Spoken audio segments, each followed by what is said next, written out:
Molarity, normality. এছাড়া আছে আরেকটা পিপিএম। ঠিক আছে? পিপিএম অর্থ কি জানো বলো তো? কেউ বলতে পারবা? পিপিএম অর্থ? Parts per million ma'am. Parts per million. Parts per million. আচ্ছা, আর এটার পরিমাণটা বলতে পারবা? হ্যাঁ, good. Gram per litre. Good. Milligram per litre. ঠিক আছে? গ্রাম পার লিটার না কিন্তু, মিলিগ্রাম পার লিটার। আচ্ছা, তাহলে এরপরে কোশ্চেন আছে, what is standard solution? Standard solution কাকে বলে বলো তো? যে সলিউশনের ম্যাম যে সলিউশনের ঘনমাত্রা চেঞ্জ হয় না। না না না, সেটা না। এটা হচ্ছে স্ট্যান্ডার্ড সলিউশন হচ্ছে যে সলিউশনের কনসেন্ট্রেশন আমরা জানি। ঠিক আছে? যেমন মনে করো 1 মোলার হাইড্রোক্লোরিক অ্যাসিড সলিউশন। এটা কনসেন্ট্রেশন যেহেতু আমরা জানি, সেহেতু এটা বলবো স্ট্যান্ডার্ড সলিউশন। আর চেঞ্জ হয় না যেটা বলছো, ওটা প্রাইমারি স্ট্যান্ডার্ড পদার্থ, সেকেন্ডারি স্ট্যান্ডার্ড পদার্থ, ওটা আলাদা। জি ম্যাম, জি জি। আচ্ছা, টাইট্রেশন কাকে বলে? What is meant by equivalence point and end point? Equivalence point আর এন্ড পয়েন্টের মধ্যে একটু তফাৎ আছে। ঠিক আছে?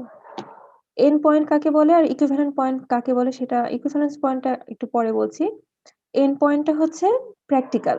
ঠিক আছে? প্র্যাকটিক্যাল যখন আমরা করছি, তখন টাইট্রেশন করছি, টাইট্রেশন করতে করতে যখন আমরা তো একটা ইন্ডিকেটর ইউজ করি। ইন্ডিকেটর কেন ইউজ করি?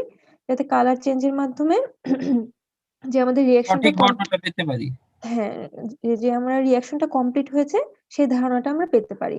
এই যে যেই পয়েন্টে হচ্ছে যে কালারটা চেঞ্জ হয়ে যাচ্ছে, সেটা হচ্ছে আমাদের এন্ড পয়েন্ট।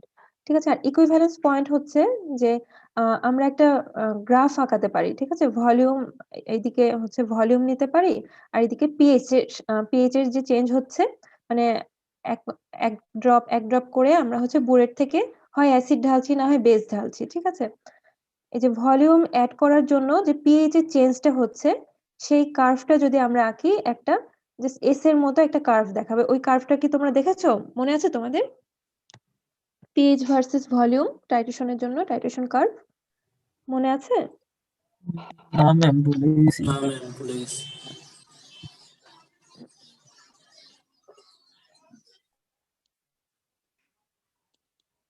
এখানে মনে করো পিএইচ নিচ্ছি। ঠিক আছে? আর এই সাইডে হচ্ছে ভলিউম এড করছি। ঠিক আছে? তো দেখা যাবে এইরকম একটা কার্ভ পাওয়া যাবে। মনে পড়েছে কি? বলো তো, মনে পড়েছে? ম্যাম কার্ভ আকারে থাকবে এটা? হ্যাঁ, ভলিউম এবং পিএইচ এর যদি আমরা হচ্ছে গ্রাফ নেই, তাহলে এইরকম একটা গ্রাফ পাওয়া যাবে। ঠিক আছে? জি ম্যাম।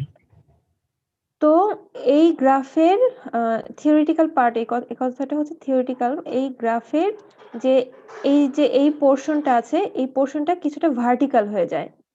ঠিক আছে? আচ্ছা থামো, আমি একটু ইরেজ করে দিই।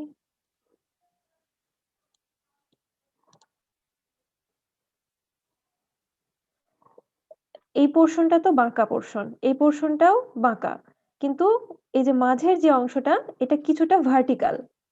ঠিক আছে?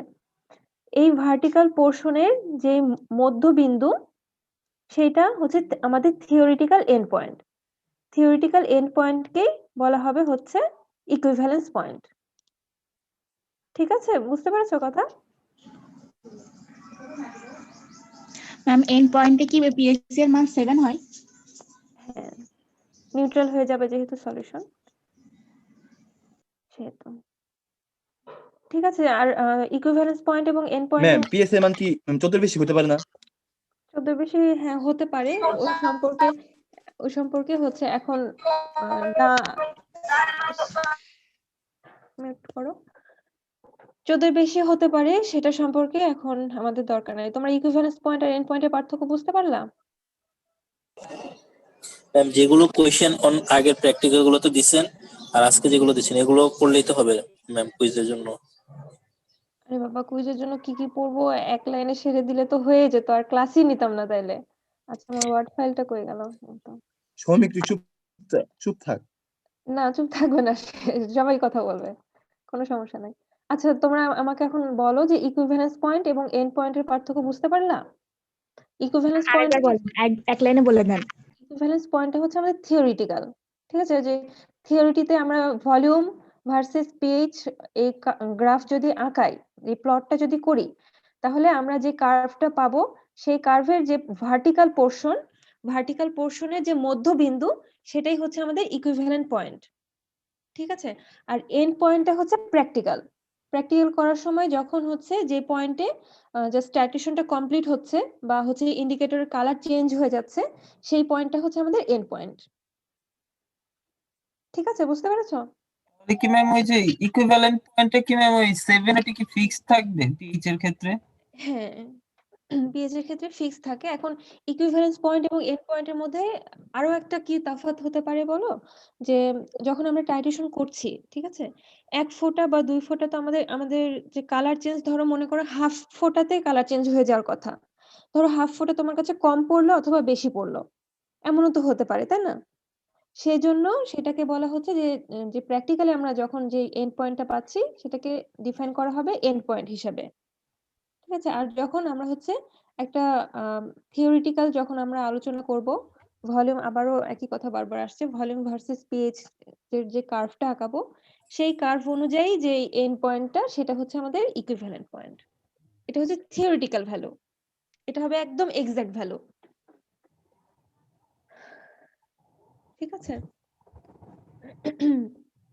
এরপর আসবে হচ্ছে ইন্ডিকেটর কাকে বলে, আর হচ্ছে প্রাইমারি স্ট্যান্ডার্ড পদার্থ কাকে বলে, সেকেন্ডারি স্ট্যান্ডার্ড পদার্থ কাকে বলে, তাদের কিছু বৈশিষ্ট্য পড়ে রাখবা। এখন আসছে একটা, এখানে আরেকটা কোশ্চেন দেওয়ার কথা ছিল, ম্যাম কুইজ কি এমসিকিউ টাইপ হবে? এমসিকিউ টাইপের। আমি তো এমসিকিউ টাইপ নিতে যাচ্ছি, কিন্তু এমসিকিউ যে অপশনটা পাচ্ছি না, এটাই ম্যাম হয়ে গেছে। গুগল ফর্মে নেন ম্যাম। গুগল ফর্মে কিভাবে নেয় আমি তো জানি না। ম্যাম ইউটিউবে থাকতে পারে টিউটোরিয়াল। আমার গুগল তো ফর্মে নিলে আমাদের ইউটিউবে ভিডিও দেখে নেন, পারবেন, সমস্যা নেই। গুগল ফর্মে নিলে ম্যাম আমাদের ই করা তার মানে থেকে আমি বলি, আমি হচ্ছে কোশ্চেনটা এভাবে নিতে যাচ্ছি, আমি কোশ্চেন দিয়ে দিব, অ্যাসাইনমেন্ট আকারে কোশ্চেন দিয়ে দিব, টাইমও ফিক্স করে দিব। তোমরা হচ্ছে যদি পারো হাতে লিখে জমা দিও, হাতে লিখে ওটাকে পিডিএফ এ কনভার্ট করে জমা দিবা। এটা ম্যাডাম কি এরকম কোশ্চেন দিবেন যে হোয়াট ইজ সলিউশন, এরকম কোশ্চেন আর হ্যাঁ, কি? এরকমও কোশ্চেন থাকতে ম্যাম পারে। এমসিকিউ দিলে ভালো হয় ম্যাম, এমসিকিউ টাইপ ম্যাম এক্সপেরিমেন্টের কি কিছু দিবেন নাকি? এক্সপেরিমেন্ট মানে? মানে হচ্ছে আমাদের কোনো কিছু প্র্যাকটিক্যাল টাইপ, যে তো এটার ঘনমাত্রা বের করো। না, হ্যাঁ, এই যে আসছে, এটা আসছে এক্সপেরিমেন্ট না, ওটা হচ্ছে ম্যাথমেটিক্যাল প্রবলেম আকারে। অবজেক্টিভ নিলে ম্যাডাম ভালো হয়। জি ম্যাম MCQ এমসিকিউ Objective একটা নেন ম্যাম। অবজেক্টিভ আমি অপশন পাচ্ছি না, বললাম না। ম্যাম আপনি শুধু হচ্ছে গুগল ফর্মে যাবেন, ওখানে গিয়ে আপনি হচ্ছে অপশন গুলো পাবেন। ওটা কি আলাদা সফটওয়্যার গুগল ফর্ম? ম্যাম আপনি যদি আমাকে স্ক্রিন শেয়ার দেন আমি হচ্ছে দেখাতে পারি। তোমাকে কো-হোস্ট করলে হবে? তোমাকে মিসকি শেয়ার এভাবে দিতে পারবে, হোস্ট করতে হবে না। দেখো তো, পারমিশন, এখানে পারমিশনেরও কোনো অপশন নাই। তুমি ওখানে শেয়ার স্ক্রিনে যেয়ে দেখো তো হয় কিনা। জি ম্যাম দেখছি ম্যাম, আমি আগে ঢুকে নিই একটু।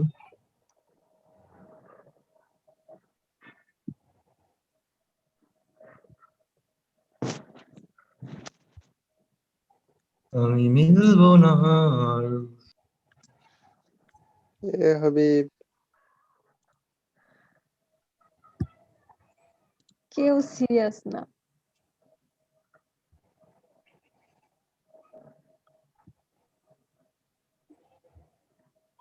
ভাই দেখান তাড়াতাড়ি। এক মিনিট দাঁড়াও, হচ্ছে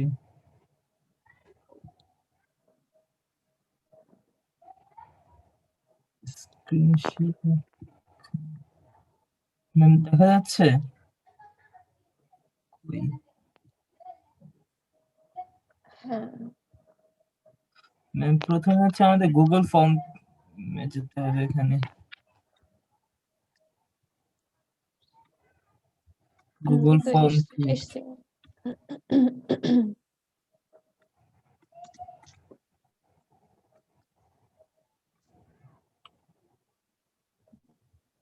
এখান থেকে ম্যাম ক্রিয়েট করতে হবে।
ম্যাম এই যে এখান থেকে ম্যাম আপনি ক্রিয়েট করতে পারবেন, এই যে অপশন দিয়ে দিয়ে এখান থেকে যে আপনার কোশ্চেনটা লিখবেন। একটা মানে কোশ্চেন লিখলে কি আরো একটা আসবে? জি ম্যাম। ও এটা তো এখানে ওখানেও আছে। ম্যাম এই যে হচ্ছে আপনি কোশ্চেন লিখবেন এখানে, একটা কোশ্চেন লিখে দে, কোশ্চেন লিখে দেখা তারপরে দে। হচ্ছে এই যে একটা হ্যাঁ, কোশ্চেন লিখে লিখলেন, দিলাম। এখানে হচ্ছে অপশন দিয়ে দিবেন হাবিজাবি বা হচ্ছে অ্যাড অপশন, এভাবে হচ্ছে 4টা দিয়ে দিলেন। ও আরেকটা যে কোশ্চেন, কয়টা। আরেকটা জি কোশ্চেন ম্যাম কিভাবে দিচ্ছি করবো? দিচ্ছি এভাবে। আর একটা কোশ্চেন বানায় দেখা আর কি এরকম। Wait wait. আর এখানে ম্যাম এই যে মাল্টিপল চয়েস কোশ্চেন বা হচ্ছে প্যারাগ্রাফ আকারে দিতে পারেন বা হচ্ছে আহ, এই যে চেক বক্স আকারে দিতে পারেন, ড্রপ ডাউন যে কোনো ভাবে আর কি আপনি দিতে পারেন এখান থেকে। আচ্ছা এমসিকিউই দেখি আপাতত। জি একটা ম্যাম। বুঝলে অন্যগুলো বুঝতে পারবো, কিন্তু আরেকটা কোশ্চেন তৈরি করা নিয়ে তো টেনশন। সেদিন অ্যাড আদার বোধহয় নাকি? কোথায়? ডান দিকে যে প্লাস আইকন আছে না, ওইটা এই যে এখানে উপরে ওই যে আপনার মাল্টিপল চয়েসের পাশে দেখেন প্লাস অপশন আছে একটা। মাল্টিপল চয়েসের পাশেই দেখেন, পাশে যে কলামটা আছে ডানে ডানে ভাই ডানে। ওইটা ওইটা। এই যে হ্যাঁ আসছে আচ্ছা ঠিক আছে। এখানে হুম, লিখতে পারেন। হুম।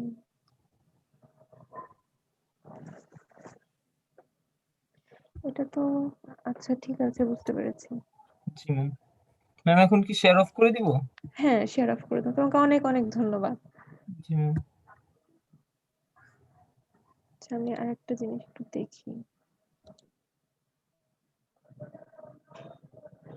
ও আচ্ছা আচ্ছা, না আমি এখন পেলাম ইয়াতে, বুঝছো কি বলে, গুগল ক্লাসরুমেও পেলাম, ব্ল্যাঙ্ক কুইজ নামে আছে, এমসিকিউ নামে নাই, ব্ল্যাঙ্ক কুইজ নামে আছে, কুইজ অ্যাসাইনমেন্ট নামে আছে। জি ম্যাম। আচ্ছা জি ম্যাম। ঠিক আছে। তো ম্যাম আপনি যে কারেক্ট অ্যান্সার দিয়ে দেন, সাথে সাথে আমাদের সাথে সাথে নাম্বার দিয়ে দিবেন। হ্যাঁ নাম্বারটা ওটা, তাহলে তো আমার খাতা দেখা নিয়ে আর কোনো ঝামেলাই থাকলো না, শুধু কোশ্চেন রেডি করতেই যেটুকু সময়। জি ম্যাম। কিন্তু ম্যাম একটা সমস্যা আছে, যেটা হচ্ছে সাপোজ আপনি সলিউশন লিখছেন, হ্যাঁ ধরেন আমরা ওর জায়গায় মানে একটা বানান ভুল করে ফেলছি, তাহলেও আমাদের মানে ম্যাডাম তো হ্যাঁ এমসিকিউ হ্যাঁ দিবে। হ্যাঁ, এতটুকু ওই ভুল হলে অপশনটা ম্যাম সেটা রাখবেন না, যে হচ্ছে ম্যাম না বানান আমি ভুলের বলতেছি আপনি এমসিকিউ হ্যাঁ দিয়েন, ওই রিটেনটা দিয়েন না, এমসিকিউ রাখবেন। হ্যাঁ ঠিক আছে। আচ্ছা তো 9 পর্যন্ত গেল, 10 নম্বর কোশ্চেনটা একটু দেখো। এই 10 নম্বর প্রশ্ন পর্যন্ত হচ্ছে 1 নম্বর এক্সপেরিমেন্ট যেটা, সেই পর্যন্ত, এই পর্যন্ত ঠিক আছে। এইটা কি যে ধরো ডেনসিটি দেওয়া থাকবে। আচ্ছা মনে করো তোমার কাছে ল্যাবরেটরিতে একটা হাইড্রোক্লোরিক অ্যাসিডের একটা বোতল আছে, জার আছে, ঠিক আছে। সেই জারে জাস্ট এইটুকু ইনফরমেশন থাকে যেটা কত পার্সেন্ট থাকে, আর কত এই এই সলিউশনটা বা হাইড্রোক্লোরিক অ্যাসিড বা সালফিউরিক অ্যাসিড, এই অ্যাসিডের ডেনসিটি কত, এই দুটো ইনফরমেশন দেওয়া থাকে, ঠিক আছে। তো এখন এরকম একটা কোশ্চেন আমি করতে পারি যে মোলারিটিতে তার কনসেন্ট্রেশন বের করো, কত মোলার সলিউশন আছে সেটা বের করো, ঠিক আছে। আচ্ছা কোশ্চেনটা পড়ি। Concentrated hydrochloric acid is usually available at a concentration of 37.7% by mass. The density of the solution is 1.19 gram per milliliter. What is its molar concentration? ঠিক আছে, বুঝতে পেরেছো কোশ্চেনটা? বুঝতে পেরেছো? কনসেন্ট্রেশন দেওয়া আছে পার্সেন্টে, আর ডেনসিটি দেওয়া আছে, বের করতে বলেছে মোল পার লিটার, মোল পার লিটারে কনসেন্ট্রেশন বের করতে বলেছে। এটা এই অ্যান্সারটা করবা 3টা স্টেপে, ঠিক আছে। 3টা স্টেপ। প্রথম স্টেপে কি, determine mole number of hydrochloric acid. এখানে হাইড্রোক্লোরিক অ্যাসিড দিয়ে উদাহরণ দেওয়া আছে, সালফিউরিক অ্যাসিড থাকলে সালফিউরিক অ্যাসিডের করতে হবে, মোল নাম্বার বের করতে হবে। 100 গ্রামের জন্য হাইড্রোক্লোরিক অ্যাসিডের মোল নাম্বার বের করতে হবে। তাহলে এখানে দেখো টোটাল সলিউশনটাকে যদি আমি 100 গ্রাম ধরে নিই, তাহলে হাইড্রোক্লোরিক অ্যাসিডের সলিউশন হচ্ছে 37%, 0.7কে একটু নেগলেক্ট করি, 37% হাইড্রোক্লোরিক অ্যাসিড আছে।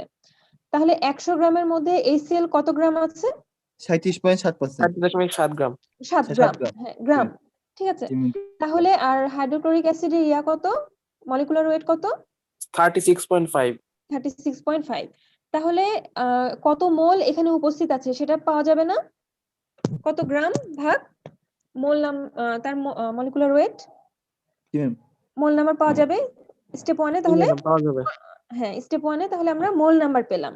আচ্ছা, ম্যাম 37.73 ম্যাম 36.5 ভাগ দিলে তো মূল নাম্বার পাবো। হ্যাঁ হ্যাঁ হ্যাঁ। তারপর স্টেপ 1 এ কি পেলাম আমরা? মোল নাম্বার পেলাম, ঠিক আছে। এখন স্টেপ 2 তে হচ্ছে আমাদের ভলিউম বের করতে হবে। ওই 100 গ্রামের জন্যই ভলিউম বের করতে হবে। ভলিউম বের করার জন্য আমরা সূত্র কি জানি? এখানে ডেনসিটিকে আমি ডি দ্বারা প্রকাশ করেছি, রো হবে। রো ইকুয়াল টু এম ভাগ ভি। তাহলে এখান থেকে আমরা ভি এর মান পাবো না? বলো তো। জি ম্যাডাম পাওয়া যাবে। আচ্ছা, তাহলে এম এর মান কত হবে? 100। রো এর মান তো দেওয়াই আছে, ডি ডেনসিটি বলো বা রো বলো, এটার মান তো এখানে দেওয়াই আছে, ঠিক আছে। তাহলে এই দুটো মান থেকে আমরা স্টেপ 2 তে কি পাবো? ভলিউম পাবো। 100 গ্রামের জন্য ভলিউম পাবো। তাহলে এখন মোলারিটি কি? মোল ভাগ ভলিউম। স্টেপ 1 এ আমরা পেয়েছি মোল, আর স্টেপ 2 তে পেয়েছি আমরা ভলিউম। তাহলে মোলকে ভলিউম দ্বারা ভাগ করে দিলে আমরা মোলারিটিতে কনসেন্ট্রেশন পেয়ে যাব।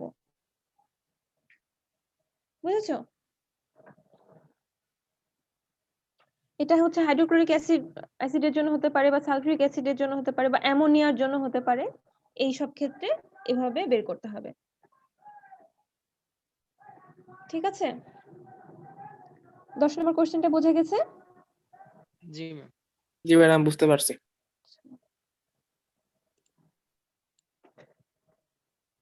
আচ্ছা, এটা গেল। এখন 1 নাম্বার এক্সপেরিমেন্ট পর্যন্ত এই কয়টা কোশ্চেন আছে।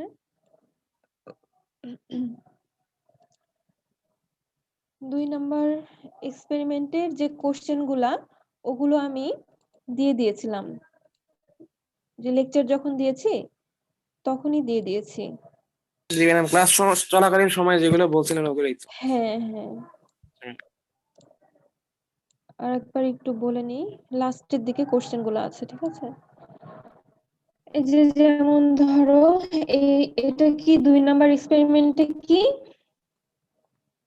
KMnO4 আর অক্সালিক অ্যাসিড দিয়ে হচ্ছে কি বলেছে, পটাশিয়াম পারম্যাঙ্গানেটের স্ট্রেংথ নির্ণয় করব অক্সালিক অ্যাসিড দিয়ে।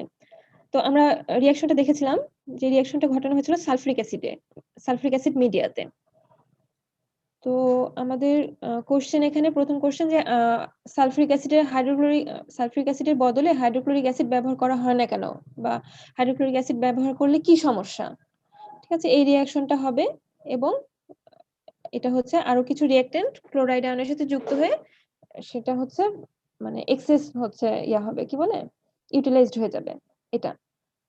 তারপর 2 নম্বর কোশ্চেন কি ছিল, যে হচ্ছে পটাশিয়াম পারম্যাঙ্গানেটের বিভিন্ন মিডিয়াতে বিভিন্ন রকম হচ্ছে দেখায়, যোজনী দেখায়, ঠিক আছে। যেমন হচ্ছে আমরা এই যে অ্যাসিডিক মিডিয়াতে রিঅ্যাকশনটা করেছিলাম, তখন ছিল যোজনী ছিল 5, ঠিক আছে। আবার এরকম আসতে পারে যে মডারেটলি অ্যালকালাইন মিডিয়াতে যোজনী হচ্ছে 3, কিংবা এরকম ভাবে আমরা তখন বলেছিলাম, মনে আছে কিনা তোমাদের, যে নরমাল হচ্ছে যে ইকুইভ্যালেন্ট ওয়েট সেটা বের করো, ঠিক আছে। ইকুইভ্যালেন্ট ওয়েট বের করার জন্য তোমাদের এই এক এক মিডিয়াতে এক এক রকম যে যোজনী শো করে সেটা দিয়ে ভাগ করতে হবে। আচ্ছা, তারপরে এরকম একটা কোশ্চেন আসতে পারে যে টাইট্রেশন করার পরে 30 সেকেন্ড পরে বা 25 সেকেন্ড পরে এটার হচ্ছে কালার চেঞ্জ হয়ে যায় কেন? কালার চেঞ্জ হয়ে যায় কারণ পারম্যাঙ্গানেট হচ্ছে ম্যাঙ্গানিজ আয়নের উপস্থিতিতে হচ্ছে ম্যাঙ্গানিজ ডাইঅক্সাইড উৎপন্ন করে ফেলে, যেটা হচ্ছে কালারলেস, সেজন্য। আর একটা ইম্পর্টেন্ট কোশ্চেন হচ্ছে যে এই রিঅ্যাকশনটা লিখো, ঠিক আছে। পটাশিয়াম পারম্যাঙ্গানেটের সাথে যে অক্সালিক অ্যাসিডের রিঅ্যাকশন সেটা লিখো। এটা হচ্ছে আমাদের মেইন রিঅ্যাকশন, ঠিক আছে। এটাকে ভেঙে ভেঙে এখানে লেখা হয়েছে। এগুলো আছে, এগুলো গেল। এরপরে থার্ড যে এক্সপেরিমেন্ট, সেখানে আসি আমরা। থার্ড এক্সপেরিমেন্ট হচ্ছে determination of the strength of supplied sodium thiosulphate solution using standard potassium dichromate solution. Potassium dichromate দিয়ে হচ্ছে সোডিয়াম থায়োসালফেটের রিঅ্যাকশন। এখানে আমরা কি কি দেখেছিলাম কোশ্চেন, আইডিওমেট্রিক টাইট্রেশন কাকে বলে, আইডিমেট্রিক টাইট্রেশন কাকে বলে, ঠিক আছে। আর হচ্ছে এই যে মলিকুলার কি বলে ইকুইভ্যালেন্ট ওয়েট বের করা। আর হচ্ছে যে এই রিঅ্যাকশনে নাইট্রিক অ্যাসিড কেন ব্যবহার করা হয়, নাইট্রিক অ্যাসিডই কেন ব্যবহার করা হয়, নাইট্রিক অ্যাসিড কেন ব্যবহার করা হয় না, সালফিউরিক অ্যাসিড কেন ব্যবহার করা হয়। আর হচ্ছে সোডিয়াম বাইকার্বনেটের ব্যবহার এখানে কি, কিসের জন্য সোডিয়াম বাইকার্বনেট ব্যবহার করা হয়। আর হচ্ছে যে 4 নম্বর আর 5 নম্বর যে এক্সপেরিমেন্ট, সেটা তো আমরা প্রায় একই রকম, তাই না? জি ম্যাম। 4 নম্বরটা কই, ওখানে 4 নম্বর এক্সপেরিমেন্ট ছিল যে হিট অফ সলিউশন বের করা। তো এখানে প্রথমে তাহলে কি পড়বা বলো তো, এখানে প্রথম কোশ্চেন কি পড়তে হবে তোমরা বলো। দ্রবণ তাপ কি? বাংলায় বললে হবে না। হিট অফ সলিউশন কি বুঝতে হবে? হ্যাঁ, হিট অফ সলিউশন কাকে বলে সেটা পড়তে হবে। আচ্ছা, এরপরে কিছু কিছু বিষয় আছে, আরো কিছু এখানে সংজ্ঞা আছে। ল্যাটিস এনার্জি কাকে বলে, সলভেশন এনার্জি কাকে বলে। সলভেশন এনার্জি আসার থেকে যেটা হিট অফ সলিউশন ওটাই আসবে। যাই হোক, আরেকটা জিনিস পড়তে হবে, ল্যাটিস এনার্জি কাকে বলে, এটা গেল। আর হচ্ছে ল্যাটিস এনার্জিটা একটু বলবেন ম্যাম। ল্যাটিস এনার্জি হচ্ছে থামো, ছবিটা কই, এটা তো একটা ল্যাটিস, তাই না? ল্যাটিসের মধ্যে হচ্ছে বিভিন্ন আয়নগুলো একত্র হয়ে সংযুক্ত অবস্থায় আছে। তো এর মধ্যে থেকে একটা আয়ন সরিয়ে নিতে, যে ধরো ল্যাটিস থেকে একটা আয়ন বা একটা পার্টিকেল সরিয়ে নিতে কি পরিমাণ এনার্জি দরকার হবে, সেটা ল্যাটিস এনার্জি, ঠিক আছে। ব্রেকিং আপ, এই ল্যাটিসটাকে ব্রেক করতে যে এনার্জিটা দরকার হবে সেটা হচ্ছে আমাদের ল্যাটিস এনার্জি। এক্সোথার্মিক রিঅ্যাকশন কাকে বলে, এন্ডোথার্মিক রিঅ্যাকশন কাকে বলে, এগুলো তো পড়তেই হবে। আর একটা হচ্ছে এই যে এই যেখানে কি আছে, স্পেসিফিক হিট ক্যাপাসিটি কাকে বলে, এটা, অথবা পানির স্পেসিফিক হিট ক্যাপাসিটি কত সেটা, এগুলো সিম্পল কোশ্চেন আছে। আর হচ্ছে এটার এই কোশ্চেনটা তোমরা সবারই মুখস্থ আছে। এখানে হয়তো বেশ কিছু মান দেওয়া থাকবে, সেখান থেকে বলা হবে কিউ এর মান বের করতে, ঠিক আছে। কিউ এর মান বের করার ছোট ছোট কিছু কোশ্চেন থাকতে পারে, হয়তো এম এর মান দেওয়া থাকবে, ডেল্টি এর মান দেওয়া থাকবে, দিয়ে দিব কোশ্চেনে।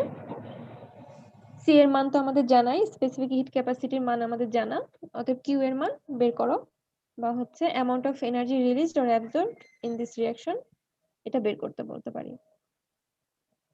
ঠিক আছে, তাহলে 5 নম্বর ইয়াতেও তাই, এক্সপেরিমেন্টেও তাই একই অবস্থা। একবার দেখি আমরা 5 নম্বরে কি কি আছে। হিট অফ নিউট্রালাইজেশন কাকে বলে সেটা পড়তে হবে।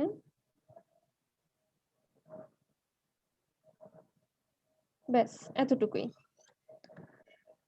ঠিক আছে। তাহলে কুইজে এমসিকিউ হবে ম্যাডাম? বুঝতে পারলাম 20টা এমসিকিউ এর মধ্যে কিছু মার্কসের হয়তো মানে ডেফিনিশন টাইপেরও দিতে পারি, কিছু ডেফিনিশন তো থাকবে, ঠিক আছে। বুঝতে জি পেরেছো? ম্যাডাম। সময় বেশি নাই, শেষ করতে হবে তাড়াতাড়ি। ম্যাম ভাইভাতে কি আপনিই থাকবেন? বোর্ড ভাইভাতে জানি না তো, আর ল্যাবের ভাইভা বোর্ড ভাই, ধরে ম্যাম। তোমাদের ভাইভা ম্যাডাম ভাইবার সম্পর্কে কিছু কবে? টিপস দেন ম্যাডাম। আমি তো আমার নতুন, বুঝছো, আমি একদমই নতুন, আমি এখনো কোনো ভাইভাতে করিনি, অ্যাটেন্ড করিনি, সেজন্য বলতে পারছি না। আপনি তবে একটু কি ম্যাম সহজগুলা ধরেন। আপনি তো স্টুডেন্ট ছিলেন ম্যাম তখন। তো ম্যাডাম কিভাবে হ্যান্ডেল করতে ম্যাডাম? ভাইভাতে কোশ্চেন করে বেসিক থেকে, ভাইভাতে জাস্ট দেখে স্টুডেন্টের বেসিক কিরকম, বুঝেছো, বেসিকটাই শুধু টেস্ট করে। ম্যাম এভারেজ কত করে দেয়? এটাও তো জানি না, কাউকে ফেল করাবে না, ঠিক আছে, কিংবা ভাইভাতে অত খারাপ করে না, খারাপ কেউ করে না, ম্যাম কারণ কিছু না পারি তখন। হ্যাঁ কিছু না কিছু না হতে পারে না। না ম্যাম, ওইভাবে সবাই মিলে একসাথে ধরলে ম্যাম জানা জিনিসগুলো প্রেশারে তো মাথায় ম্যাম আসে না তখন। এমনিই হচ্ছে সব ভুলে যাবো, ধরেন আমি কিছু পারি কত ভুলে যাবো ম্যাম। হ্যাঁ, ভাই মানে তো আমরাও একসময় ওরকম ছিলাম। আচ্ছা, কালকে কোন পর্যন্ত পড়েছিলাম জানো? ফার্স্ট অর্ডার রিঅ্যাকশনে কাইনেটিক্স পড়েছি। এখন এটার সম্পর্কে কিছু ম্যাথ করতে হবে, ঠিক আছে? আচ্ছা, এটা একটু মনে রাখতে হবে। ফার্স্ট অর্ডার রিঅ্যাকশন কাইনেটিক্স কি? k equal to 2.303 divided by t time log of initial concentration of the reactant divided by final concentration of the reactant. আচ্ছা, এখন প্র্যাকটিক্যালি যখন হচ্ছে আমরা রিঅ্যাকশন কনস্ট্যান্ট বের করতে যাই, তখন এই যে রিঅ্যাকট্যান্টের ইনিশিয়াল কনসেন্ট্রেশন ফাইনাল কনসেন্ট্রেশন নিয়ে কাজ করি না, ঠিক আছে? আমরা একটা ভলিউম নিয়ে কাজ করি, এমন একটা ভলিউম নিয়ে কাজ করি যেটা কিনা সমানুপাতিক হবে এই ইনিশিয়াল কনসেন্ট্রেশন বা রিঅ্যাকট্যান্টের ফাইনাল অথবা ইনিশিয়াল কনসেন্ট্রেশনের সমানুপাতিক, ঠিক আছে? এটা কিভাবে হবে? যেমন আচ্ছা, একটা হোয়াইট বোর্ডে নিয়ে যে একটু দেখাই।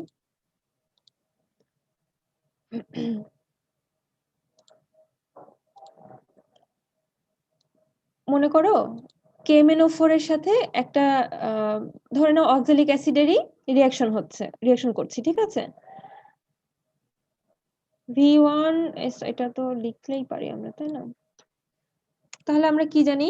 V1 into S1 equal to V2 into S2, তাই তো? তাহলে এখানে S2 এর মান কত হবে? S2 এর মান হবে V1 into S1 divided by V2.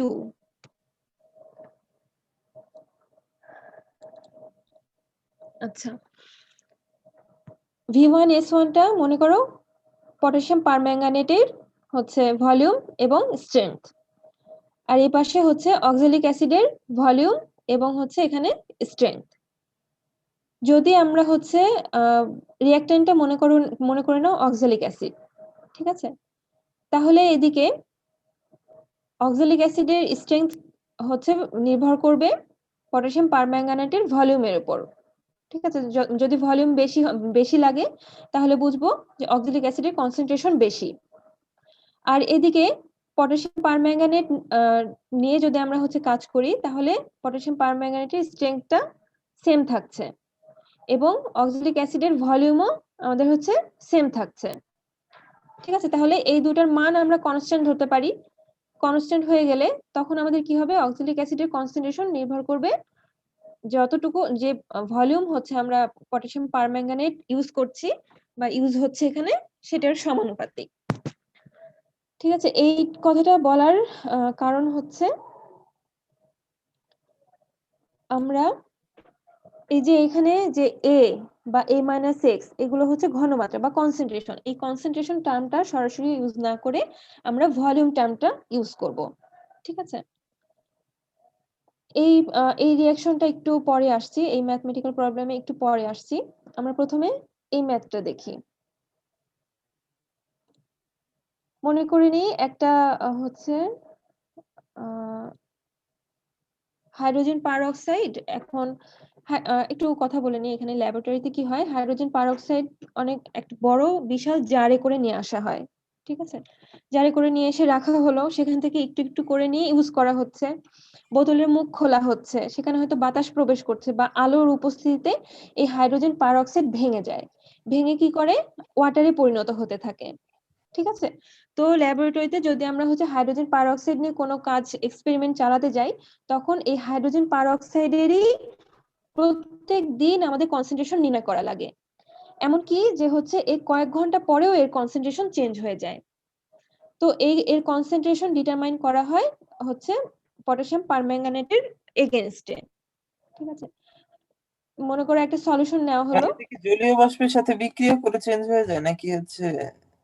বুঝিনি কি বললাম কিসের সাথে? ম্যাম এই যে জলীয় বাষ্পের সাথে কি বিক্রিয়া করে নাকি এরকম? জলীয় বাষ্প না থাকলেও আলোর উপস্থিতিতেও রিয়াকশন করে, এমনকি হিট পেলেও সে রিয়াকশন করে ফেলে। ঠিক আছে।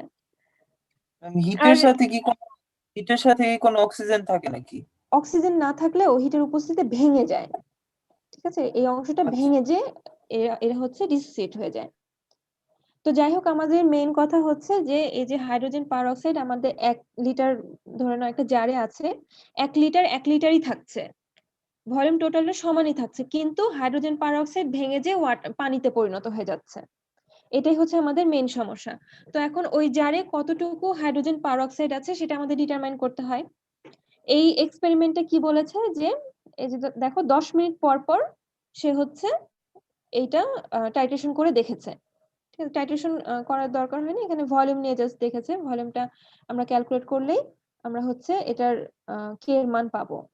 তো যাই হোক, আবারও বলছি যে মনে করো স্যাম্পল থেকে আমরা 10 মিলিলিটার হচ্ছে হাইড্রোজেন পারঅক্সাইড নিলাম, একদম ইনিশিয়াল স্টেট, ধরো একদম ল্যাবরেটরিতে নতুন জার নিয়ে এসে কেবল রাখা হলো, এখনো হাইড্রোজেন পারঅক্সাইড ডিসোসিয়েট করে ফেলেনি।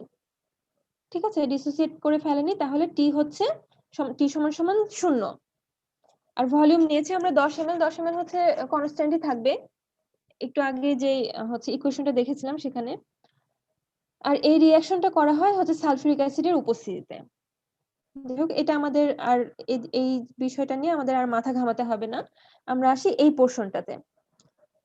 যখন হচ্ছে হাইড্রোজেন পারঅক্সাইড এখনো ডিসোসিয়েট করে যায়নি, ভেঙে যায়নি, ঠিক আছে, তখন আমাদের KMnO4 পটাশিয়াম পারম্যাঙ্গানেট অনেক পরিমাণে লাগবে না, কারণ হাইড্রোজেন পারঅক্সাইড যেহেতু বেশি পরিমাণে আছে এখানে উপস্থিত, তাই কি না? ভলিউমটা অনেক বেশি লাগবে পটাশিয়াম পারম্যাঙ্গানেটের। আচ্ছা, ধরে নিই ইনিশিয়াল স্টেটে এত মিলিলিটার পটাশিয়াম পারম্যাঙ্গানেট আমাদের দরকার হলো, তাহলে আমরা লিখতে পারি ইনিশিয়াল হাইড্রোজেন পারঅক্সাইডের ইনিশিয়াল কনসেন্ট্রেশন। আমরা মূলত এখান থেকে কি বের করতেছি বলে? আচ্ছা, আমরা হচ্ছে বের করব কে এর মান। ঠিক আছে, কে এর মান বের করব। কে এর মান বের করা খুব সহজ। এই যে এখানে যে ইকুয়েশনটা আছে, এই ইকুয়েশনে ইনিশিয়াল কনসেন্ট্রেশন ফাইনাল কনসেন্ট্রেশন মানে বসিয়ে দিলেই পেয়ে যাব। কিন্তু এখানে আমার বুঝার জিনিস হচ্ছে যে ইনিশিয়াল কনসেন্ট্রেশন টার্মের বদলে আমি ভলিউম ইউজ করছি। ঠিক আছে, এইটা 1 নম্বর, এই জিনিসটা বোঝার কথা আছে। আর এখন প্রশ্নটা হচ্ছে যে show that the decomposition of hydrogen peroxide is a first order reaction. এই যে ডিকম্পোজিশনটা, এটা প্রমাণ করো যে এটা একটা ফার্স্ট অর্ডার রিঅ্যাকশন। এটা প্রমাণ করব কিভাবে? এখানে আমাদের অনেকগুলো ডাটা আছে। 0 সেকেন্ডে হচ্ছে কিছু ডাটা আছে, 10 মিনিট পরের কিছু ডাটা আছে, 20 মিনিট পরের কিছু ডাটা আছে। এই ডাটার প্রত্যেকবার হচ্ছে আমরা কে এর মান বের করব, কনস্ট্যান্টের মান বের করব। যদি দেখি এই যে টি সমান সমান যখন 0, তখন কে এর মান একটা, 10 সেকেন্ড বা 10 মিনিট পরে কে এর মান যদি একই রকম হয়, প্রত্যেকবার যদি কে এর মান একই রকম হয়, তাহলে আমরা বলবো যে এটা হচ্ছে একটা ফার্স্ট অর্ডার রিঅ্যাকশন। এর এর মানে কি বুঝাইছে ম্যাডাম এখানে? কে এর কে মানে কনস্ট্যান্ট। এই যে ম্যাডাম এ ও আচ্ছা আচ্ছা, এ হচ্ছে ইনিশিয়াল কনসেন্ট্রেশন। কালকে আমরা বের করলাম না, কাইনেটিক্স বের করলাম না, first order kinetics.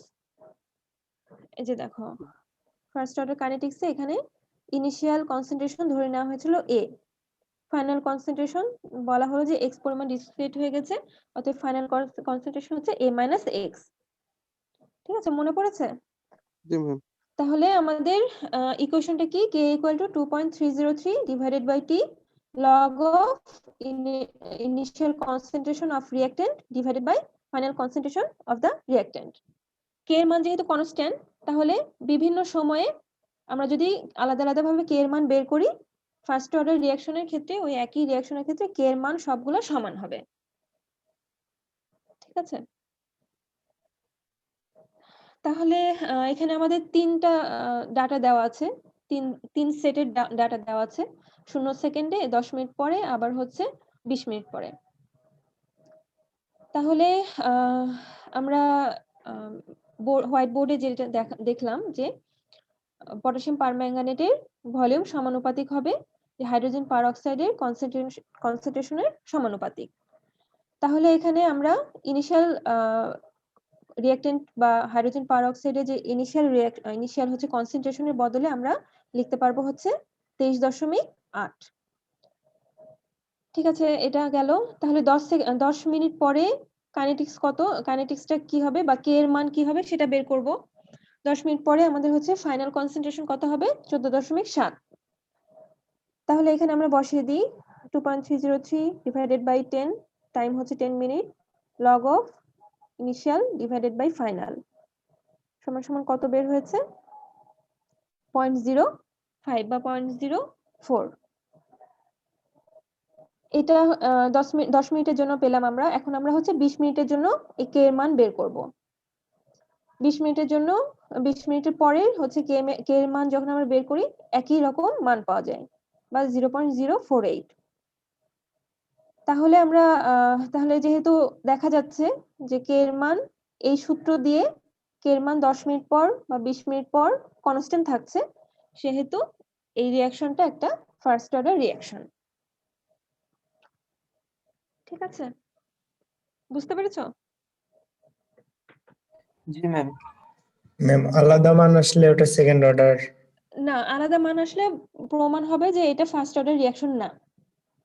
Second order reaction ওটা প্রমাণ করার জন্য তখন আমাদের সেকেন্ড অর্ডার রিঅ্যাকশনের যে কাইনেটিক্স সেই সূত্র বসাতে হতো। ঠিক আছে, এটা তো ফার্স্ট অর্ডারের জন্য কাইনেটিক্স বা কে এর মান, সেকেন্ড অর্ডারের জন্য তো এটা আলাদা। ঠিক আছে, তখন সেই সূত্র বসিয়ে কে এর মান 10 মিনিট পর বা 20 মিনিট পর কনস্ট্যান্ট আসতো। ঠিক আছে, জি ম্যাম। আচ্ছা আরো একটা উদাহরণ আছে, এটা এই হচ্ছে সূত্রগুলোর প্রুফ গুলা কি পড়তে হবে madam, first order reaction second order রিঅ্যাকশনে? প্রুফ না তো, ওটা ডেরাইভ, ইকুয়েশন ডেরাইভ। হ্যাঁ, ইকুয়েশন ডেরাইভ তো অনেক ইম্পর্টেন্ট কোশ্চেন। আমার তো মনে হয় ম্যাথের থেকে ওই ডেরাইভটা আরো বেশি ইম্পর্টেন্ট। তারপরে কালকে আরেকটা লাস্ট কোশ্চেন পড়িয়েছিলাম না, যে একটা রিঅ্যাকটেন্ট যদি এক্সেস অ্যামাউন্টে উপস্থিত থাকে তাহলে সেই সেকেন্ড অর্ডার রিঅ্যাকশনের কাইনেটিক্স ফলো করে ফার্স্ট অর্ডার রিঅ্যাকশন কাইনেটিক্সকে, এটা প্রুফ করে দেখাও। ওটাও বেশ ইম্পর্টেন্ট একটা কোশ্চেন। আচ্ছা,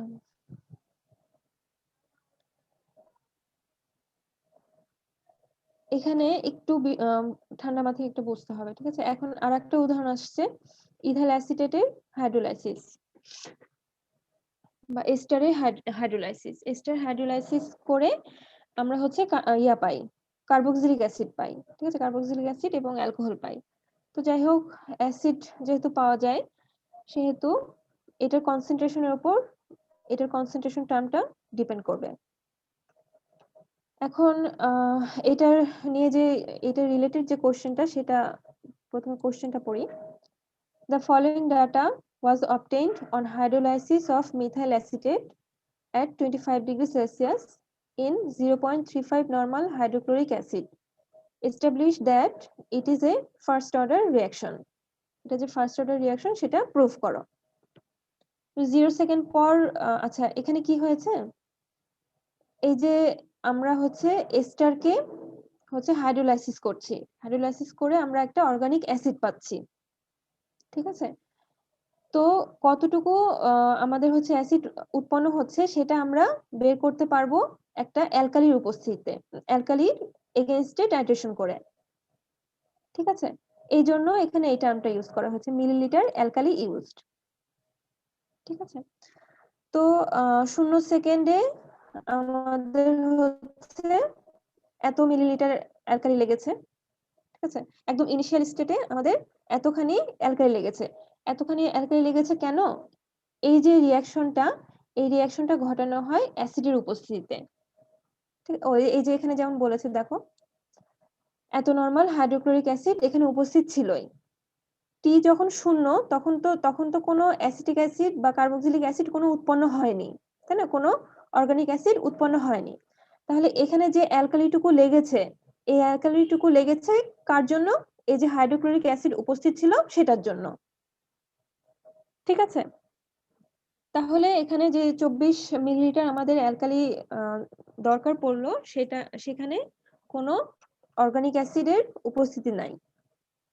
তাহলে আমরা হচ্ছে এখানে দেখো যখন রিয়াকশনটা একদম ফাইনাল স্টেজে যে গেল, এইখানে এই যে অর্গানিক অ্যাসিডের কনসেন্ট্রেশন সবচাইতে বেশি।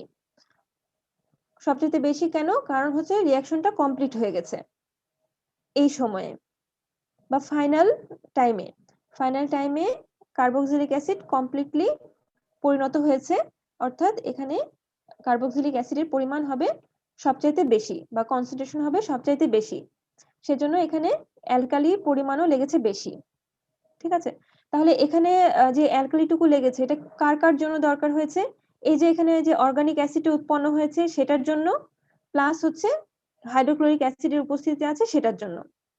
তাহলে এই মানটা থেকে আমরা যদি এই মানটা বাদ দিই তাহলে আমরা কি পাবো? এইটার কনসেন্ট্রেশন, ঠিক আছে, এইটার কেন কনসেন্ট্রেশন। দিচ্ছে ম্যাডাম? হ্যাঁ, বুঝতে পারলাম না, কেটে গেল কথা, আরেকবার বলো। বাদ কেন দিচ্ছে ম্যাডাম? বাদ কেন দিচ্ছি যে এইটা হচ্ছে সমানুপাতিক কিসের? দুইটা অ্যাসিডের। এই একটা অ্যাসিটিক অ্যাসিড আর এই হাইড্রোক্লোরিক অ্যাসিড, এই দুটাকে নিউট্রালাইজ করতে এতখানি আমাদের অ্যালকালি লেগেছে। ঠিক আছে, কিন্তু আমার তো এইটার পরিমাণ আমার দরকার নাই, আমার পরিমাণ দরকার অ্যাসিটিক অ্যাসিডের, সেটাকে আমি ইথাইল অ্যাসিটেটের সাথে রিলেট করতে পারবো। ঠিক আছে, সেই জন্য এখান থেকে বাদ দিলাম। আর এইখানে যে অ্যালকালিটুকু লেগেছে পুরোটুকু ইউজ হয়েছে এইটাকে নিউট্রালাইজ করতে, হাইড্রোক্লোরিক অ্যাসিডকে নিউট্রালাইজ করতে। ঠিক আছে, তাহলে এখানে কি কি আছে? এখানে 47 ml লেগেছে হচ্ছে এই অ্যাসিটিক অ্যাসিডকে নিউট্রালাইজ করতে, প্লাস হচ্ছে হাইড্রোক্লোরিক অ্যাসিডকে নিউট্রালাইজ করতে। বিয়োগ যদি আমরা হচ্ছে করি হাইড্রোক্লোরিক অ্যাসিডকে হচ্ছে নিউট্রালাইজ করতে যত ml লেগেছে, তাহলে এই দুটার বিয়োগফল আমরা পাবো যে এই যে অ্যাসিটিক অ্যাসিডকে নিউট্রালাইজ করতে কতটুকু অ্যালকালি লাগলো সেটার ভলিউম। বুঝতে পেরেছো?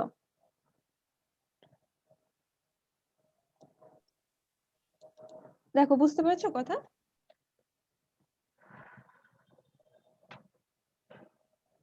জি ম্যাম। আচ্ছা, ম্যাম আমি না এই অঙ্কটা প্রথম থেকে কিছু বুঝি নাই। আচ্ছা ঠিক আছে, আবার আরেকবার বলছি। প্রথম ধাপটা বুঝতে পারলে পরের গুলা বুঝতে পারবা।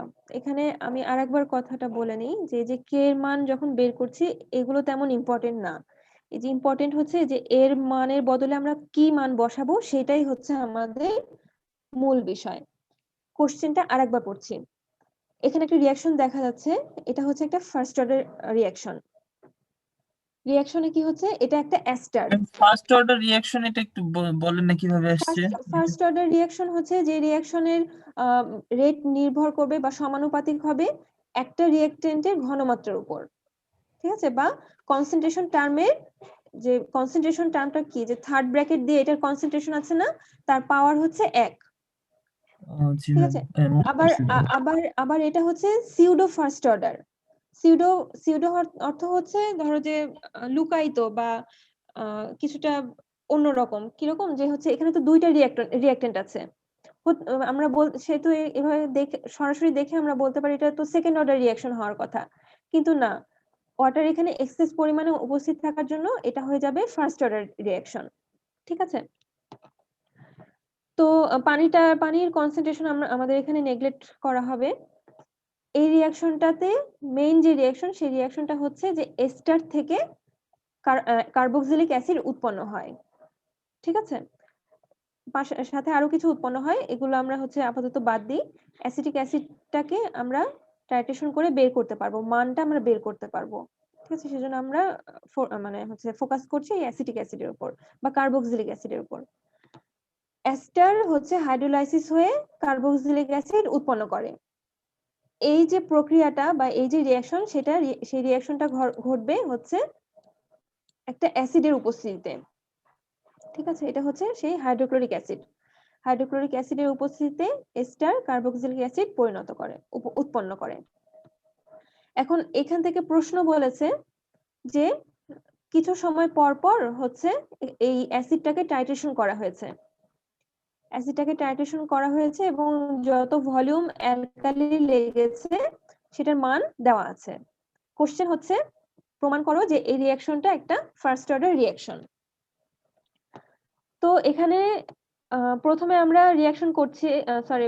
টাইট্রেশন করছি, টি সমান সমান 0, টি সমান সমান 0 অর্থ কি এই রিঅ্যাকশনটা তখনও হয়নি, অ্যাসিটিক অ্যাসিড উৎপন্ন হয়নি, কিন্তু আমরা যে স্যাম্পলটা নিয়ে কাজ করছি সেই স্যাম্পলে আছে হাইড্রোক্লোরিক অ্যাসিড আছে। সেই হাইড্রোক্লোরিক অ্যাসিডকে নিউট্রালাইজ করার জন্য কিছু অ্যালকালি ইউজ হবে। ঠিক আছে, কতটুকু অ্যালকালি ইউজ হবে? এই যে 24 ml। ঠিক আছে, তাহলে এই যে টি সমান সমান যখন 0, তখন অ্যালকালি যতটুকু ইউজ হচ্ছে, যে অ্যালকালিটুকু ইউজ হচ্ছে বা 24 ml যেটুকু অ্যালকালি ইউজ হচ্ছে, এই অ্যালকালি এই অ্যাসিটিক অ্যাসিডকে নিউট্রালাইজ করছে না, কারণ এখানে তো অ্যাসিটিক অ্যাসিড উৎপন্নই হয়নি। সে নিউট্রালাইজ করছে কাকে? এই যে হাইড্রোক্লোরিক অ্যাসিড উপস্থিত ছিল সেইটাকে। ঠিক আছে, তাহলে বুঝতে পারলা যে 24 ml অ্যালকালি যে আমাদের দরকার হচ্ছে, বেস যে আমাদের দরকার হচ্ছে, সেই দরকারটা হচ্ছে এই হাইড্রোক্লোরিক অ্যাসিডটা নিউট্রালাইজ করতে। জি ম্যাম। ঠিক আছে, ঠিক আছে। আর হচ্ছে রিঅ্যাকশন, এটা হচ্ছে টি যখন হচ্ছে ইনফিনিটি অর্থ রিঅ্যাকশন কমপ্লিট হয়ে গেছে। রিঅ্যাকশন কমপ্লিট হয়ে গেছে মানে কমপ্লিট হচ্ছে অ্যাসিটিক অ্যাসিড আমরা পেয়ে গেছি। ঠিক আছে, অ্যাসিটিক অ্যাসিডের পরিমাণ কনসেন্ট্রেশন এখানে সর্বোচ্চ। ঠিক আছে, তাহলে এইখানে যে অ্যালকালিটুকু দরকার হয়েছে 47 ml যে দরকার হয়েছে, এইটুকুটা দরকার হয়েছে নিউট্রালাইজ করতে, এই অ্যাসিটিক অ্যাসিডকেও নিউট্রালাইজ করতে, আবার হচ্ছে হাইড্রোক্লোরিক অ্যাসিডকেও নিউট্রালাইজ করতে। ঠিক আছে, বুঝতে পেরেছো? জি ম্যাম। হাইড্রোক্লোরিক অ্যাসিড তাহলে আগে থেকেই ছিল এখানে আগে, তাই হ্যাঁ না? হ্যাঁ হ্যাঁ হ্যাঁ হ্যাঁ, অবশ্যই। হাইড্রোক্লোরিক অ্যাসিড তো এই রিঅ্যাকশনটা ঘটাতেই দরকার হচ্ছে, সেজন্য আমাদেরকে হাইড্রোক্লোরিক অ্যাসিডটাও কনসিডার কিন্তু করতে ম্যাম হবে। নিউট্রালাইজ করতে ম্যাম অসীম সময় কেন লাগলো? আচ্ছা, এখানে এটা ফাইনাল, ঠিক আছে, ফাইনাল হচ্ছে টাইম। হতে পারে 30 মিনিট, হতে পারে 60 মিনিট, 2 ঘন্টা, এরকম হতে পারে। জাস্ট ইনফিনিটি হিসাবে দেখিয়েছে। জি ম্যাম। আচ্ছা, আমি ফোকাস করছি কোনটাকে? এই যে 47 ml লেগেছে, এটা কাকে কাকে নিউট্রালাইজ করেছে? 47 ml অ্যালকালি দরকার পড়েছে অ্যাসিটিক অ্যাসিড বা হ্যাঁ হাইড্রোক্লোরিক অ্যাসিডকেও নিউট্রালাইজ করতে, প্লাস হচ্ছে এই যে কার্বক্সিলিক অ্যাসিড উৎপন্ন করছে সেটাকেও নিউট্রালাইজ করতে। তাহলে এখানে দুইটা অ্যাসিডের উপস্থিতি আছে বিয়োগ এই হাইড্রোক্লোরিক অ্যাসিড। এটার মান থেকে যদি আমরা হাইড্রোক্লোরিক অ্যাসিড বের করতে, হাইড্রোক্লোরিক অ্যাসিডকে নিউট্রালাইজ করতে কতখানি অ্যালকালি দরকার হয়েছে সেটা যদি এই মান থেকে বাদ দিই, তাহলে আমরা কি অ্যাসিটিক অ্যাসিডের জন্য কত ml অ্যালকালি লাগলো সেটা পাবো না? জি ম্যাম। আচ্ছা, তাহলে এটাই হচ্ছে, আবার সেটা হচ্ছে যে আচ্ছা, এটুকু তো বুঝলাম, এই কথাটুকু বুঝলাম। জি ম্যাম। 47 বিয়োগ 24 যদি আমরা করি তাহলে আমরা পাবো অ্যাসিটিক অ্যাসিডের কনসেন্ট্রেশন, বা সেটা ডিটারমাইন করার জন্য যে ভলিউম সেটা। ঠিক আছে, এখন এখানে বলছে যে অ্যাসিটিক অ্যাসিড কতটুকু উৎপন্ন হলো, যতখানি উৎপন্ন হলো, এটা তো ফাইনাল বা অ্যাসিটিক অ্যাসিডের কনসেন্ট্রেশন এখানে সর্বোচ্চ। এইটা সমানুপাতিক হচ্ছে আবার ইথাইল অ্যাসিড বা হচ্ছে যে এস্টারটা আমরা নিয়ে কাজ করেছি সেটার ইনিশিয়াল কনসেন্ট্রেশনের সমানুপাতিক। ঠিক আছে, কারণ এইটার যে কনসেন্ট্রেশন, এটা কমপ্লিটলি ইউজ হয়ে এটার ফাইনাল কনসেন্ট্রেশন দিবে। ঠিক আছে, সেজন্য অ্যাসিটিক অ্যাসিডের যে ফাইনাল কনসেন্ট্রেশন সেটা সমানুপাতিক হবে রিঅ্যাকটেন্টের ইনিশিয়াল কনসেন্ট্রেশন। সেহেতু এর মানের বদলে আমরা এই দুটার যে বিয়োগফল সেটা বসাবো, অর্থাৎ 22.79 ml এটা বসাবো হচ্ছে এর মান। এখন দেখো এই কথাটা বুঝলা কিনা?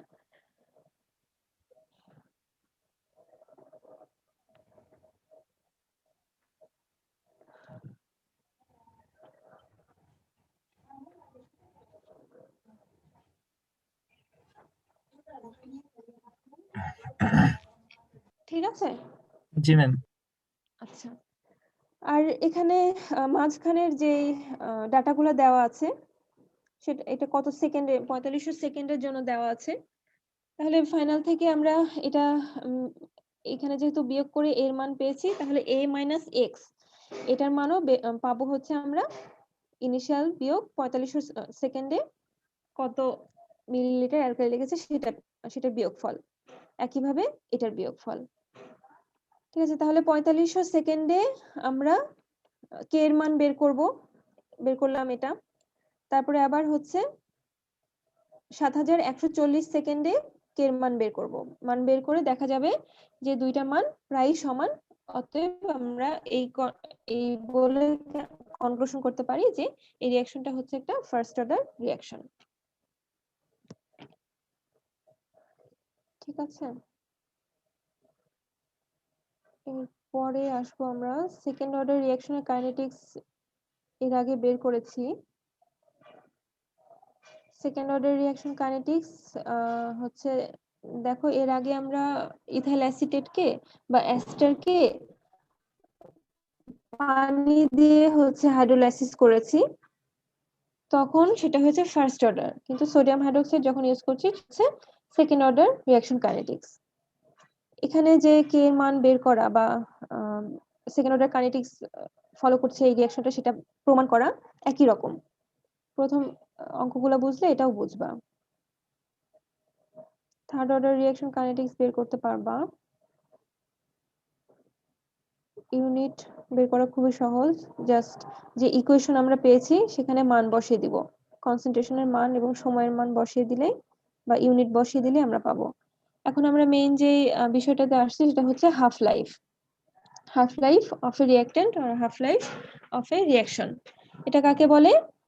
একটা রিঅ্যাক্টেন্টের কনসেন্ট্রেশন অর্ধেক সম্পন্ন হতে যে সময় পরিণত লাগে, হতে যে পরিমাণ সময় লাগে, যে সময়টা লাগে সেটা হচ্ছে হাফ লাইফ। হ্যাঁ, তো অর্ধেক হাফ লাইফ আমরা বের করতে পারি খুব সহজেই। ফার্স্ট অর্ডার রিঅ্যাকশনের জন্য হাফ লাইফ আমরা বের করতে পারবো কিভাবে? যে ইনিশিয়াল কনসেন্ট্রেশন ফাইনাল কনসেন্ট্রেশন হবে ইনিশিয়াল কনসেন্ট্রেশনের হাফ, মান বসিয়ে দিলেই আমরা হচ্ছে জাস্ট ফাইনালি দেখতে পাবো টি হাফ বা হাফ লাইফ হয়ে যাবে 0.693 ডিভাইডেড বাই কে। এটা তো বের করতে আমরা পারবো। এই রিলেটেড কিছু কোশ্চেন ম্যাথমেটিক্যাল প্রবলেম আছে। ও আচ্ছা, তাহলে আমরা হচ্ছে যদি বলা হয় যে 75% কমপ্লিট হতে, একটা এই রিঅ্যাক্টেন্ট 75% হচ্ছে কমপ্লিট হতে কত টাইম লাগবে সেটাও আমরা বের করতে পারবো, তাই না? হাফ লাইফ যদি বের করতে পারি, ঠিক কিনা বলো? জি ম্যাম। আচ্ছা, এই ধরনের কিছু কোশ্চেন আছে, যেমন দেখি compound A decomposes to form B and C. আচ্ছা, এ থেকে বি এবং সি প্রডিউস হচ্ছে, তো তাহলে রিঅ্যাকশনটা হচ্ছে ফার্স্ট অর্ডার রিঅ্যাকশন হবে। 25 ডিগ্রি সেলসিয়াসে রেট কনস্ট্যান্ট দেওয়া আছে, হাফ লাইফ কত হবে? জাস্ট সূত্রে বসিয়ে দিলেই আমরা পেয়ে যাব। আচ্ছা, কি বলেছে? হাফ লাইফ অফ একটা সাবস্টেন্সের হাফ লাইফ দেওয়া আছে 15 মিনিট, তাহলে এটা রেট কনস্ট্যান্ট বের করো। এটা খুব সিম্পলি আমরা পেয়ে যাব। আচ্ছা, এখানে একটা কথা আছে যে এই রিঅ্যাকশনটা একটু মনে রাখতে হবে যে এটা হচ্ছে দেখে মনে হয় যে সেকেন্ড অর্ডার, কিন্তু এটা আসলে একটা ফার্স্ট অর্ডার রিঅ্যাকশন। নাইট্রোজেন পেন্টাঅক্সাইডের ডিসোসিয়েশন। এখানে কি বলা আছে? 90% নাইট্রোজেন পেন্টাঅক্সাইড 3600 সেকেন্ডে হচ্ছে রিঅ্যাকশন করে ফেলে। তাহলে এর কে এর মান বের করো। তাহলে কে এর মান আমরা লিখতে পারি হচ্ছে into 2.303 divided by T log of রিঅ্যাক্টেন্টের initial concentration divided by final concentration. 90% হচ্ছে রিঅ্যাকশন হয়ে গেছে, তাহলে বাকি থাকছে কত? 10% বাকি থাকছে।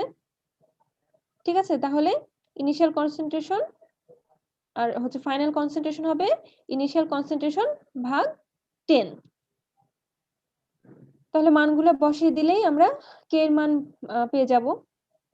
দেখো সহজ আছে না? বুঝতে অসুবিধা আছে কোথাও?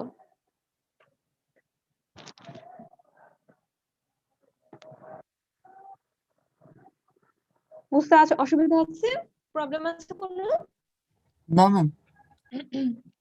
আচ্ছা, এখানে এই প্রশ্নটাতে কি বলেছে? The rate law for the decomposition of M2O5 দেওয়া আছে, এটা কে এর মান দেওয়া আছে, হাফ লাইফ বের করতে হবে, ইনিশিয়াল কনসেন্ট্রেশন হচ্ছে 0.1 এবং ড্রপ টু 0.01। কি বলেছে? যে ইনিশিয়াল কনসেন্ট্রেশন হচ্ছে 0.1 মোলার, সেটা হচ্ছে ডিক্রিজ করে ফাইনাল কনসেন্ট্রেশন হয়ে যায় 0.01 মোলার। তাহলে আমরা ইনিশিয়াল এই সূত্র অনুযায়ী কে এর মান বসাবো, ইনিশিয়াল কনসেন্ট্রেশন বসাবো, ফাইনাল কনসেন্ট্রেশন বসিয়ে অ্যান্সার পেয়ে যাব। সিম্পল। এই কোশ্চেনটা পড়ে শেষ। আচ্ছা, দেখো এখানে কি বলেছে, for a certain first order reaction t half হচ্ছে 100 সেকেন্ড, হাফ লাইফের মান দেওয়া আছে।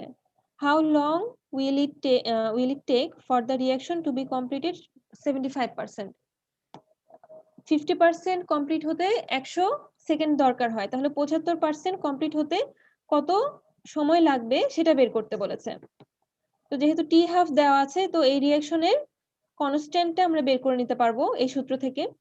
তাহলে কে এর মান বের করে তারপর 75%-এর জন্য আমরা হচ্ছে টাইম বা টি এর মান বের করব। 75% যদি হচ্ছে ইয়া হয়, কমপ্লিট হয়, রিঅ্যাকশন কমপ্লিট হয়, তাহলে রিঅ্যাকট্যান্ট বাকি থাকবে 25%, তাই তো?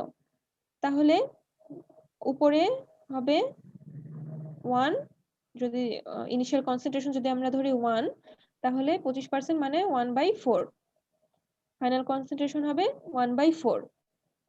এগুলোর মান বসিয়ে দিলে আমরা টাইমটা পেয়ে যাব। ঠিক আছে, দেখো বুঝতে পেরেছো? হাফ লাইফের ম্যাথগুলো সহজ আছে। তাহলে আজকে এই পর্যন্তই থাক, নেক্সট ক্লাসে আমরা এই চ্যাপ্টারটা শেষ করে দেব। ঠিক আছে? ম্যাম এই চ্যাপ্টারটা শেষ করলে কি শেষ নাকি না আরো আছে? না, আমার ইনঅর্গানিক পড়াতে হবে। ম্যাম আর আমরা হ্যাঁ, তোমাদের ম্যাম আমাদের সিলেবাস কেমিস্ট্রি অনেক বড়, সিলেবাস অনেক বড় না? অনেক বড়, অনেক বড়। ম্যাম আমাদের উপর যে প্রেসার যাচ্ছে। হ্যাঁ আসলে, তাও তো দেখো যে অ্যাসিড বেস টাইট্রেশন পড়ানোই হয়নি, কমপ্লেক্সোমেট্রি টাইট্রেশন পড়ানোই হয়নি, তারপর এদিকে রেডিও অ্যাক্টিভিটিও পড়ানো হয়নি। এগুলো হয়তো একটু হালকা আলোচনা করে দিয়েই শেষ করতে হবে, কিন্তু যে কমপ্লেক্স কম্পাউন্ড ওটা একটু ধরতে চাচ্ছিলাম। এবারে সিলেবাসটা যদি ম্যাম একটু মার্চ করা যায় তো পরের সেমিস্টারের সাথে, তাহলে আমাদের জন্য একটু সুবিধা হতো। পরীক্ষা তো মনে হয় এখন হচ্ছে না তোমাদের, তাই না? জি হচ্ছে কি ম্যাম পরীক্ষা? হচ্ছে না ম্যাম, এখন তো ম্যাম হচ্ছে এখন হবে না। হ্যাঁ, কি বললা? পরীক্ষা ম্যাম এখন হচ্ছে না ম্যাম। তাহলে তো একটু সময় পাওয়া তাহলে ম্যাম হয়। পরের সেমিস্টারে ক্লাস শুরু হয়ে যাবে তো 16 তারিখ থেকে জানুয়ারির। হ্যাঁ ম্যাম পড়া শেষ হয়ে গেল এটা বিষয় না, কিন্তু এই যে বোঝার মতো বোঝা হলো না, মানে কিছু জিনিস বাদ থেকে গেল, কিছু জিনিস হয়তো একটু ডিটেলসে পড়তাম আমরা, সেগুলো আসলে এইভাবে হলো না যেভাবে আমাদের মানে রুয়েট খোলা থাকলে হয়তো। হ্যাঁ, এটা একটু সমস্যা হয়ে গেল, এখন কি করার। আচ্ছা, তাহলে আজকে এখানেই শেষ করছি। আর তোমাদের আমি হচ্ছে কি বলে ল্যাবের যে সাবমিট করবা, রিপোর্ট সাবমিট করবা, ওটার জন্য একটা ইয়া খুলে দিয়েছি। যারা যারা বাকি আছো ওখানে জয়েন করে ফেলো, ঠিক আছে? জি জি ম্যাম। আচ্ছা ঠিক আছে, তাহলে আজকে এ পর্যন্তই। জি ম্যাম। আসসালামু আলাইকুম ম্যাম। ম্যাম কালকে কি বন্ধ থাকবে নাকি? কালকে তো আমার ক্লাস, আমি তো জানি না, স্যারদের সাথে ইয়ে করে নাও। স্যারদের সাথে মানে যে স্যারের ক্লাস আছে সেই আরে স্যারের বন্ধ তো কাছে 16 ডিসেম্বর 16 ডিসেম্বর বন্ধ তো এমনিই বন্ধ। যে স্যারের ক্লাস আছে সেই স্যারকেই হচ্ছে জিজ্ঞাসা করে নাও। জি ম্যাম জি ম্যাম। আচ্ছা ঠিক আছে, তাহলে মিটিং এন্ড করছি এখানেই। জি ম্যাম। ভালো থাকো। আসসালামু আলাইকুম ম্যাম। ওয়ালাইকুম আসসালাম।